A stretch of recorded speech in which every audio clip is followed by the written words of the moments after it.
Hello everybody, welcome back. Welcome back to the channel where we're still on a high from the Preath kiss. Yes. We'll never get over it. No, we won't. And we got a lot of great comments yesterday from the video around the web.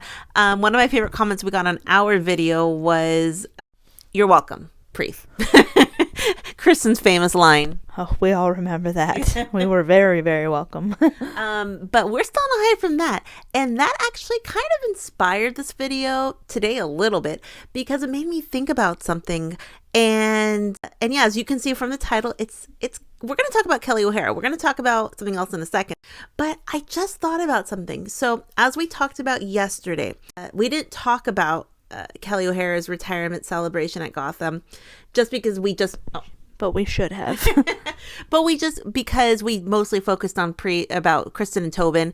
But yeah, I mean, she had a celebration at Red Bull Arena when Gotham played Orlando Pride, which first of all was a big game. They beat Pride big. And they had a celebration for Kelley O'Hara for her retirement. I mean, Alex Morgan was there. Megan Rapinoe, Sam Mewis, Ali Krieger was there. I saw Heather O'Reilly there. Penn Badgley was there. Yeah, did everyone see him? How do you say his name? Penn Badgley? Badgley. Is it Badgley or Badgley? So yeah, big celebration. After the game, they honored her. Very sweet. Even, obviously the girls who play for Gotham, Emily Sonnet, Tierna Davidson. So she had a lot of people there for the celebration there. But one person, I was trying to find a picture. I knew I saw her up at the box, but I couldn't find her. If I find them, I will put them in. But one person that was there is the love of her life, her bae Cam, which she name dropped. I was going to say her sweetheart. Yes. But we'll get to that in a bit. And I was trying to think. I don't know if she's ever I think in her Instagram or when they went on vacation this summer with Alex and her husband. We know her name's Kameryn, Kelley's fiancé. But, I thought about something. I thought about kind of like the juxtaposition. We hadn't seen Tobin and Christen ever kiss. No selfie, no candid pic of them kissing. No, the only kiss I remembered this later was maybe the kiss at the Crashland wedding where Megan Rapinoe's head went possibly there. That was maybe the only. I still don't think that was a kiss, but that was a private situation, which at the time we didn't really talk about. We still haven't because that was kind of like a private pic. This just in. Penn Badgley. And I feel like I knew that, but Badgley, it's all the same. But Penn Badgley. Okay, thank you. Thank you for the correction. So we never seen Tobin and Christen kiss, and it was a big thing for the fandom, for people who love them, for lesbians, for everyone. It's a big thing. It's a big deal. But what I remembered was, it's been 8 years. We finally got a Preath kiss. And that led me back to Kelley. The start of Kelley's relationship, the announcement, the hard launch, as they say now. I don't even think they said that back then. Hardest launch I've ever seen. The hard launch of her and her now fiancé was a huge kiss at the World Cup in 2019. So that was the launch, the big kiss. It's like we got a kiss first from Kelley and her now fiancé Cam, but the opposite was true for Tobin and Christen. We never saw a kiss until 8 years later. It's wild. Yeah. It made me think about that. This is quite the case study.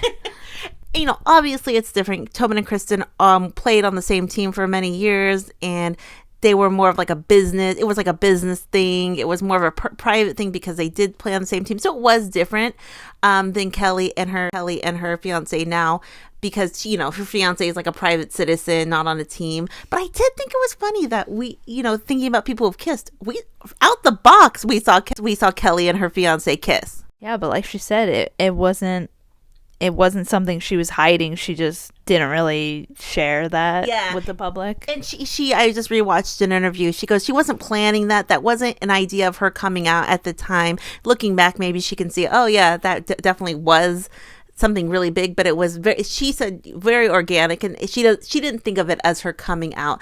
But that big kiss in 2019, I mean, that just made me think of that, because kind of the polar opposites in a lot of respects.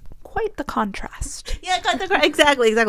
But Kelley O'Hara made a speech on the field, a very emotional speech. Hey, she looked, I don't know what she's doing, but I don't know what, she had a glow about her. Back off, she's mine. No. Something, I don't know if it was, she had I don't know. She just was extra glowing. Her eyebrows looked great, her hair. She was wearing sparkly barrel jeans. Oh, I didn't know that was a thing, but she had that retirement glow. Yes. And she cried. Yeah. Beautifully. Yeah, she really did. At first she was kind of keeping it together, thanking her parents, thanking her teammates and everything. And then at a point, I think when she actually talked about her parents, she started crying. I mean, she, and very emotional, wearing her heart on her sleeve, absolutely. But one of the things she said at the ceremony, at her, ceremony presentation, in her speech, she goes, I want to thank I'll play the part where she said it, but she said, I want to thank my sweetheart Cam, and I love you so much. I don't know what I would do without you. I'll play the video. To my sweetheart Kameryn, I wouldn't know what to do without you. You are the best. I love you so very much. And lastly, to all of you guys, all the fans here.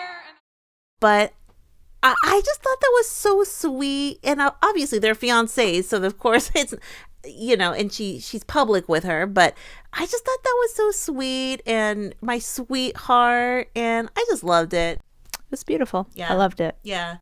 From where they've come from, too, from 2019 launching, being very quiet over the last 5 years, like very quiet up until they really got engaged. Even till now, they posted their vacation pics with Alex. They've really been under the radar. Cam's been pretty low key. And now, my sweetheart Cam, I just thought it was so sweet. What made me think of that was Kelley's relationship started off with a kiss, and Tobin and Christen's is like so many years down the road. Like I said, it's different circumstances, but I thought it was an interesting cue. I don't know the word. I wonder if now that she's retired, if we're going to get more pictures, like, personal pics or pictures of her and Kameryn. Yeah. That would be, we need that. Hopefully when the wedding happens, we'll get pics of that, and we'll see how that, I get excited for that. My heart can't take that. It's going to be too beautiful. Yeah, exactly. So did everyone see that? Now, Kelley had the ceremony at Gotham, but she's also going to be honored at the U.S. Women's National Team game on the 27th, I believe. So she's going to have another ceremony. So, hey, will she mention Cam again? Will we see Cam on the field? I mean, I don't know how that's going to work, but will we see Cam there? Hopefully, we love it. But that kind of segues into our next topic, that the international break is here for the teams for the international games. There's going to be a lot of games around the world. Actually, England plays Germany on Friday, but the big game, U.S. Women's National Team plays Iceland tomorrow. And it's exciting, we're still on the high from the gold medal from the Olympics from the American women. And although I had visions it was going to happen, I still can't believe it happened. They did it. Gold medalists. I mean, obviously it's not their first, but they had such a rough stretch for so many years, but so pumped about that. So I guess the news there was that it was a 26-man roster they named, and through the CBA, every person who was on the Olympic roster had to be named to this roster. So all those names that were on the Olympics were going to be on this roster. However, names like Trin, Croy Bethune, Crystal Dunn, and Tierna are either injured or personal reasons. They have not joined this camp in these games.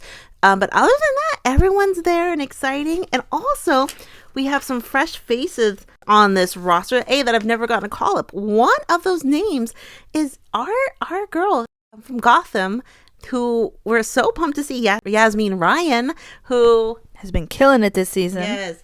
We love her. Gotham is our team, and so pumped for her. I mean, you're playing well. Emma Hayes says, if you're playing well, I'm going to give you a chance. Also, Emma Sears, first call up ever, and she's young and she's killing it, and so happy for her. I don't follow Racing Louisville that closely, but she's great.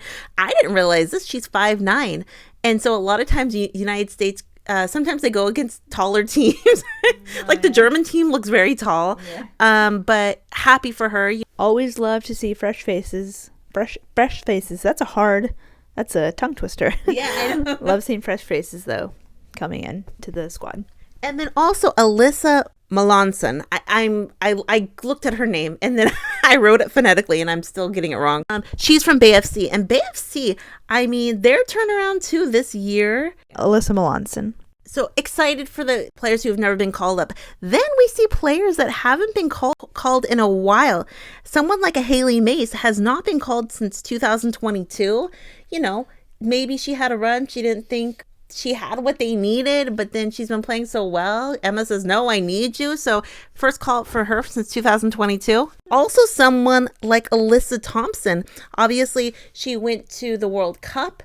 And then was kind of off the radar. I think she had an injury actually as well too, but wasn't called, hasn't been called since 2023. Great to see her back. Olivia Moultrie got a call. Eva Gaetino got a call. She's from PSG overseas. She's gotten a call before, but great to see her. But the one big name that I saw so many comments were so pumped to see was Ashley Sanchez got another call. Yeah. Because she hadn't been called. She was off the radar. She went to the World Cup, and I don't know if she got another call up after that, other than the one that the CBA required for her to get after the World Cup. But she was off the radar, and she has so many fans. People love her, but she's been playing so good at Courage that she got a call up. I mean, I'll put some of the comments on the screen. Someone says, finally, Ashley Sanchez. Someone says, Sanchez, back where she belongs. So a lot of Ashley Sanchez fans out there who are so pumped to see her. And she's been playing so well. So it's nice to see you play well. It pays off. You get called. So those were some of the names that weren't on the Olympic roster. And we'll see what happens. Hopefully you play well. You get called, and so that's exciting. So what does everyone think? Is everyone going to be watching USA versus Iceland? I mean, they should win. I'm not sure how great Iceland is right now, but great to see them. What they say, and Emma even said this, what they're looking for is for already the World Cup. They are setting the future for the World Cup, which is kind of, I don't know, I get it, but that just means you're there to make the team as strong as you can for the World Cup, which I get, but I don't know. I feel like it's so far out. Why can't you just grab people who might be a little bit older? A lot of people talk about like a Sara Gordon or something who might be a little bit older, but maybe wouldn't make the World Cup team. Because you're already preparing for the World Cup team. But that's just the way it goes. That's like the Olympics for any sport, like swimming, figure skating. It's a quadrennium. That's how you do your future, is through every 4 years. And it's hard, but that's, I don't know. That is, what it is, I guess. So what does everyone think is everyone to be watching? Last news is that a U.S. Women's National Team legend had her baby. Carli Lloyd had her little bundle of joy. Is this going to be a future U.S. Women's National Team player? If she's anything like Carli, then sure, why not? Yeah. So Carli gave birth to Harper Ann Hollins, October 18th, 2024. Super cute. Yeah, super cute. I'm so happy she kind of talks about infertility. And that's like a big subject right now for a lot of people. And they're saying infertility is a lot of reasons why people are infertile, like the environment and stuff too. But so happy for her. So congrats to her and her husband, Brian. And I don't know, it's baby fever, Alex Morgan's pregnant right now. There was such a stretch of players, no babies around. Obviously, Carli's retired now, but just love to see it. A lot of babies. Questions, comments down below. What did everyone think? We will see Iceland versus USA tomorrow. This video hopefully will go up before then, and then we'll do a video after that. Big game of England versus Germany on Friday. That should be an exciting game as well. And we're gonna do another video about it, but I saw a possible replacement for Jonas at Arsenal. So there's a lot going on. Questions, comments down below. What does everyone think? And good luck to the women on Thursday. Yes, may we win. Exactly. Questions, comments down below. We'll talk to everyone later. Have a great night. Bye. Bye.